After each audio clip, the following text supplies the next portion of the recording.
Good morning, everyone.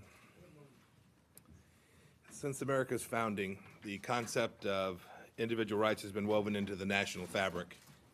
As my friend and scholar Marion Glendon has written, it has given weak members of our society, quote, an instrument to amplify their voices, and also allows us to, quote, train a spotlight on the appalling violations of human life, liberty, and dignity that occur every day in many parts of the world.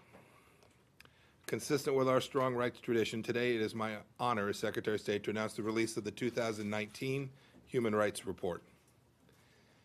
Now, every year since 1977, the State Department has, through this report, put the world on notice that we'll expose violation of human rights wherever they occur. We have told those who disgrace the concept of human dignity they will pay a price, that their abuses will be meticulously documented and then publicized. By articulating abuses and pressuring non-compliant regimes, we can effect change. We've certainly seen that. Over the years, this report has pushed governments to change course and cease engaging in brutality and other abuses. We hope that it will continue to do so and cause oppressive regimes to honor human rights in places where those voices are often silenced and where deep yearnings for tolerance and respect have for too long gone unfulfilled. This year's report evaluates the practices of roughly 200 countries and territories.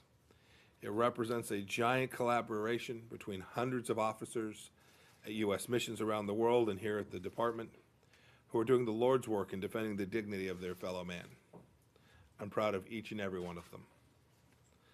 I wish I could say that the record of every country evaluated this year's report is spotless or even improved, but it's simply not the case. Take Iran. Last year, the regime killed over 20 people and arrested thousands without due process just for protesting for their rights. The government banned media outlets from covering the demonstrations. This continues the pattern of cruelty that the regime has inflicted upon the Iranian people for the last 4 decades. Meanwhile, in South Sudan, military forces waged sexual violence against civilians based on their political allegiances and their ethnicity. In Nicaragua, when citizens peacefully protested Social Security benefits, they were met with sniper fire. Critics of the government have faced a policy of exile, jail, or death. Then there's China, which is in a league of its own when it comes to human rights violations. In just 2018, China intensified its campaign of detaining Muslim minority groups at record levels. Today, more than 1 million Uyghurs, ethnic Kazakhs, and other Muslims are interned in re-education camps designed to erase their religious and ethnic identities. The government also is increasing its persecution against Christians, Tibetans, and anyone who espouses different views from those or advocates those of government or advocates change in government.